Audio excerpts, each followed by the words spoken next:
So today I want to introduce you to a couple of our industry experts from our partners. First is Rahul Joshi, who's a VP and Global Head of Identity Access Management for New Summit, and Ritesh Keshri, who is a Senior Director of Agentic Orchestration and Integration. Welcome. Thank you. I'm just trying to keep everybody on time for lunch, so sorry for the short introductions. They have great stories, so you can catch up with them at the booths. Our theme for today is very simple: AI and disruption that's caused, right? So we probably all heard, we had a couple of horror stories already about the AI, and one of the key things that I think Rahul, of course, New Summit is very special in cybersecurity, right? And you are talking to CISOs literally every week. How did AI change this conversation? Yeah, first of all, privileged to be here, and joining Kristian and Ritesh for this panel discussion. I'll start with a lighter note. AI disruption is a bit like a teenage parenting. It learns fast. You will see surprises every day. Some interesting, and so with that lighter note, I think the real AI disruption is not the technology itself. It's basically how we, the enterprises, the customers, adapting the AI, more in a strategic way, ensuring while the fast-paced AI is evolving, it's also bringing a lot of new risks in the environments, right? And how we balance out the adoption plus mitigating the risk is something very important for every the CIOs, CISOs, right? And the other thing which I personally see as living in this evolving the AI world is we are moving from more of rule-based automations to a more scalable and adaptable automations through AI. What does it mean is with this evolving technologies, right, through the AI, identity becomes not only for managing as a first parameter, not only for the human, but also becoming very important for the non-human IDs, right? So keeping in that mind, the organizations tends to fail to keep adopting AI, but not looking into how they are solving the risk, right? Having said that, there is a growing asymmetry. We see the attackers, they are operationalizing the AI more faster. Then, we are adapting more defensively. So finally, I would say that, balancing the adoption plus securing the adoption of the AI is very important. Great. Yeah. So, Ritesh, when you're advising customers kind of overall transformation, right, and we're talking about their readiness, secure posture for agentic AI, where do you see the gaps? Because I'm sure, on a board level and CEO level, they think they're secure, but what is the reality? I think I would agree with what Rahul was saying, that asymmetry that he has been talking about, that is real. Governance, especially the AI governance, that is very strong on papers and presentations, but if you really look at the reality of it, it's still very aspirational. Mm-hmm. When talking to, say, leaderships and members of the board, they want and they believe that the AI infrastructure or the AI landscape that they have today, it's pretty secure, pretty governed, right? But in silos and shadows everywhere, you will see that every other human agent is trying to build another agent, right? We were talking today morning about how use tokens or you lose your job, right? So that's where everyone is trying to build an agent of their own. But what is happening is this is all, in many cases, outside of the IT oversight. Let me take an example, say some 10, 20 years ago, when we wanted to represent our tabular data, right? Spreadsheets were born. We started using tabular data there. But as we matured, what happened was the data, we were able to calculate, put calculations over that data. We were able to put beautiful graphical representations out of that data. 20 years down, when we look today, many of the industries, especially, I would say, oil and gas, they are using it to run their end-to-end complex business process. They have built complex macros behind it. Now, when I talk Excel sheets, it's good because you have some data that is not in good format, it's in bad shape, you mess up one bad report. But think about that in an AI landscape. You mess up one single AI, which is a decision maker, one single AI agent which can take decisions for you. You are creating a chaos at much larger scale, at much faster speed. So when my IT team or the people I talk to, when their IT team tells me that I think I know what is happening in my landscape, I understand that think is still taking that, very heavy weightlifting is done by the word think. That's important to understand there, yeah. Great. So, Rahul, you mentioned identity, right? And I mean, we just figure out, more or less, right, how to identify humans, right? How to do multi-factor authentication, all kinds of things. And even there's many challenges, right? And now we're going to have thousands, 10,000s, millions agents with identity, some connected to humans, some connected to other agents, to spawning other agents. So what is the strategy? How can we really get a hold of and how important is agentic identity? No, absolutely, great question. And I agree with Ritesh, the great examples, Ritesh. So when we think about, the identities, which is mainly a non-human in nature for agents, to run in an organization. So I basically, bring the same fundamentals, which we use for human identities, right? So what are like the fundamentals, we should be putting as part of the strategy is, first is, for all agents we implement in our environment, right? We need to keep identity as the first parameter, right? Definitely not, keeping it aside, right? So what I mean to say is that when I say identity becomes a first parameter for the agent is, like a classic example, like, how we implement a role-based access, right? Like I'll give an example of a financial services, right? A bank, right? We see a various job family like tellers, cashiers, right? I think the agents will also behave like a very similar way, right? So not just like implementing the traditional RBAC, right? But we have to look at like how we fine-grain the rules for agents, how we ensure like there's enough context-based, authorization being implemented, right? Which helps the senior organizations leaders to know, like, when agent is acting, why it is acting, what is the purpose for the agent is acting. It's very important to learn that in a very early stage of, implementing AI. The second aspect from the strategy is, which is my favorite actually, like we as a manager, how we measure the performance of our individuals, right?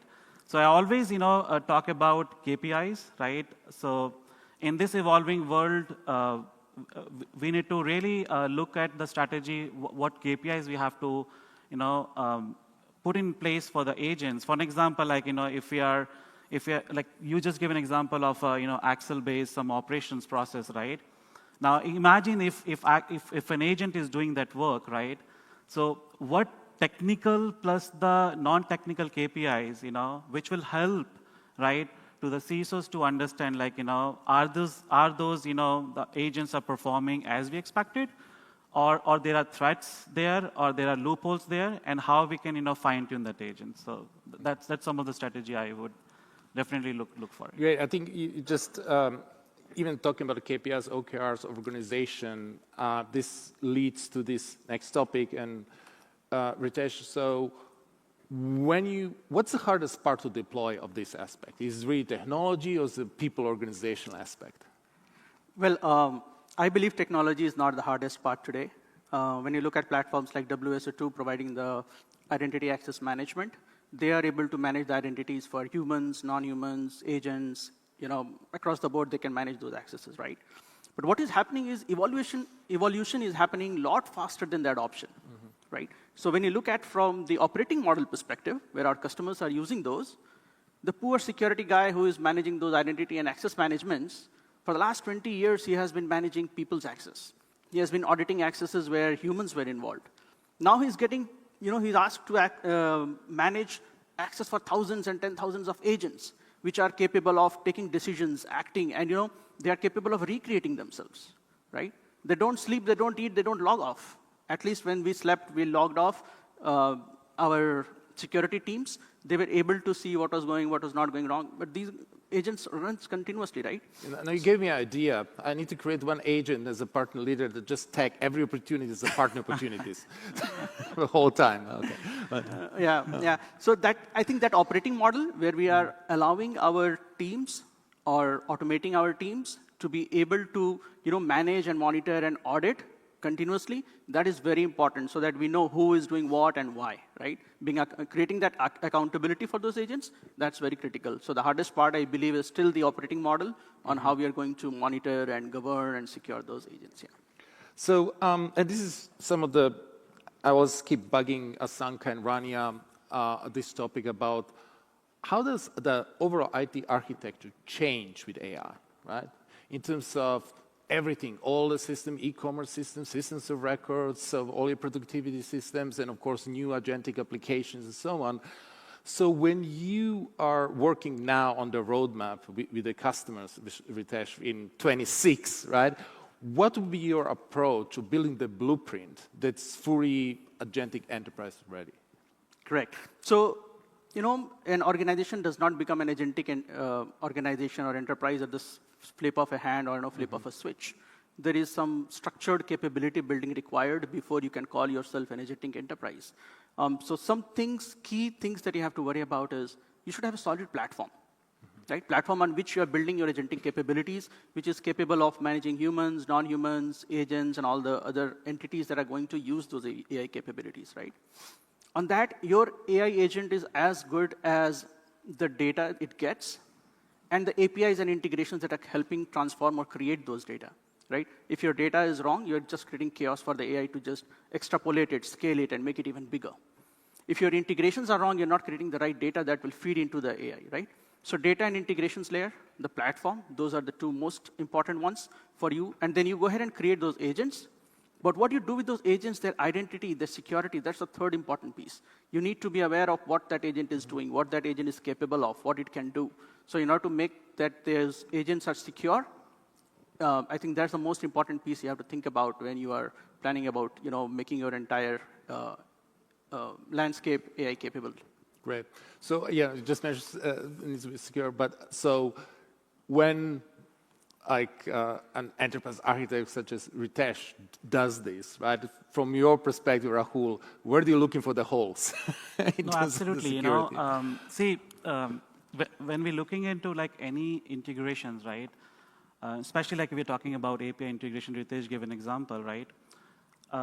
The security lies between the application which is integrated with the identity platform, right? In our case, like WSO2 IAM solution, right? So if the integrations and where the security, the identity lies between the integrations between the IAM solution and the target, right? If we don't implement enough security controls, right? So for example, NIST provides enough security controls, right? Which we should not be sidelined. We should be really serious about, looking into those controls, right? How we are governing the APIs is another important thing, or I would say another aspect of it, right? When I say governing API is, in general world, right? We tend to certify human IDs, right? Imagine if an agent which is supposed to act for a purpose, and if agent is not behaving for the purpose it's meant to be, right? It will disrupt the environment, right? Yeah. So implementation of the governance, right, is as important as I said the identity lies between the integration. So when I say governance means we should be validating, I'm not talking about the certification, recertification, but at least we should have enough validation checks to be implemented right from the beginning of the AI adoption so that in a periodic fashion, we're looking at or auditing, we are implementing enough audit trails for the agents so that agents is not behaving very abnormally. Okay. So every agency have tag with their pictures, and we can yeah. go. Okay, great. So we know with velocity of AI, our space is changing so rapidly, right? And typically, with people like you, I would ask you, well, what's going to happen in 3 to 5 years? Well, we don't know. What's going to happen a year from now? Like I would take this way, right? I think the first point is while we all are living in an AI world, right? What I see a major change is, the whole adoption which is happening, some in silos, right? I would see, like, we start saying, like, it's not one agent is performing the job. We start seeing, like, agents talking to another agents, to complete the factory stage or whatever you call, right? In my clobot at home. That's exactly. Okay, yeah. Second thing, I would say, an organization who applies security controls, not just implementing AI, who implement security controls from the beginning, right? I think it's definitely a win factor. So when I say security controls, NIST, ISO 27000, right? Ensuring they are governing AI from the day one, not waiting for, like, bring the nuts and bolts to fix the agent at the later stage, And the third thing, like, in my opinion, like, building AI with a purpose is very important, right? So whatever we will make the agent to learn the data, I think we need to put a right strategy, like, what's the purpose for that agent to make that function? If that, I think the purpose is written correctly, right? I think, the agents will behave as we expected. Great. Tesh, Well, your prediction? When we meet maybe 1 year down the line in WSO2CON next year, I think the number one priority in customers' mind will not be AI. Let that sink in. I know many of us will be thinking, throw this guy out of the room, but the number one priority in the customer's mind will be ROI. Everyone will be looking. Oh, really? Yeah. You're not just buying GPUs and spending money, Everyone will be, all of our customers, they have invested enough in AI. They want to look at outcomes and results now. Now, to look for outcomes and results, what will happen is the agentic enterprise that we are talking about is going to speed up. There will be a lot of agents being built. Agents which are today doing just simple automation tasks, they will be doing context-aware, domain-related, entire end-to-end business processes, right? If they are doing that, you will need controllers who can control those agents. So for agent orchestrations, MCPs, A2As, those will become a big talk of the day. For protocols, AGP, the Agentic Gateway Protocols, Agentic Communications Protocol, all of these will see uptick as we move forward.